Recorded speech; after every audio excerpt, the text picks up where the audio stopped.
sahamnya hanya 522 juta menjadi 15 miliar lebih. Dan baru selesai sidang perkara Pak Nadiem Makarim, agendanya memeriksa 10 saksi ya. Klaster saksi yang kita hadirkan adalah ada dari pihak Foto terkait dengan konflik of interest Nadiem selaku menteri dan aliran uang, dan termasuk dengan penambahan saham. Terus yang kedua, klaster terkait dengan prinsipal masih kita hadirkan, salah satunya dari Superfund dan dari SP dan satu lagi dari Lenovo. Dan klaster ketiga adalah dari Kementerian Sekretarisnya Pak Nadiem pada saat kementerian.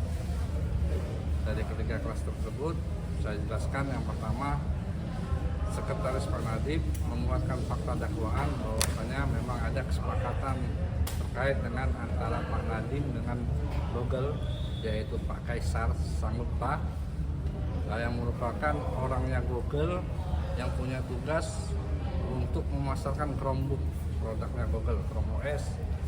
Selanjutnya Kaisar ini dijadikan komisaris di perusahaannya Akap Goto, yang merupakan perusahaan yang dijadikan oleh Pak Nadiem bersama temannya.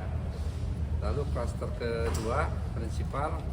Tadi teman-teman bisa lihat, prinsipal ini pada prinsipnya menyatakan bahwasanya harga yang mereka berikan adalah harga pasaran 6-7 juta, sedangkan HPP-nya adalah 3 juta. Bahkan dengan produk yang sejenis itu harganya hanya 2 juta HPP-nya. Nah, klaster ketiga terkait dengan aliran uang dan juga penambahan saham yang dari punyanya Pak Nadiem.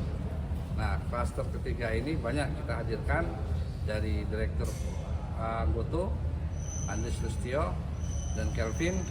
Yang kedua adalah dari pihak notaris Jose, dan dari pihak keuangan. Dari beberapa fakta itu menguatkan dakwaan kami.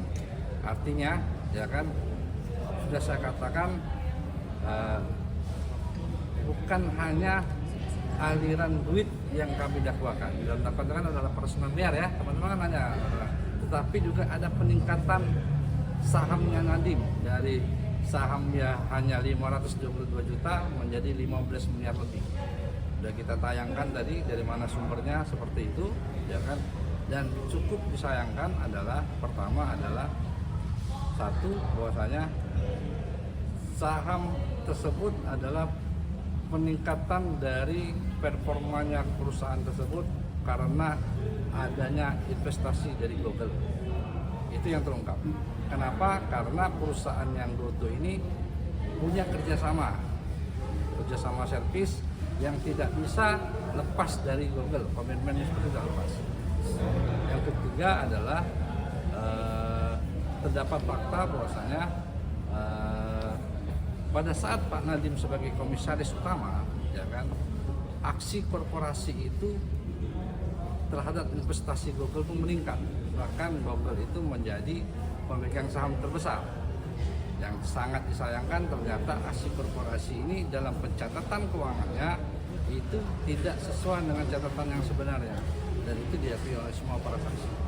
Sampai contoh misalnya di bulan Maret 2020 ada sekitar 11.383 lembar saham, itu 55 juta dolar sekian, tetapi yang dicatatkan hanya sekitar berapa miliar gitu. Jadi perbedaan selisih ini, ya kan, diakui oleh pihak perusahaan, ya bahwasanya itu untuk operasional perusahaan.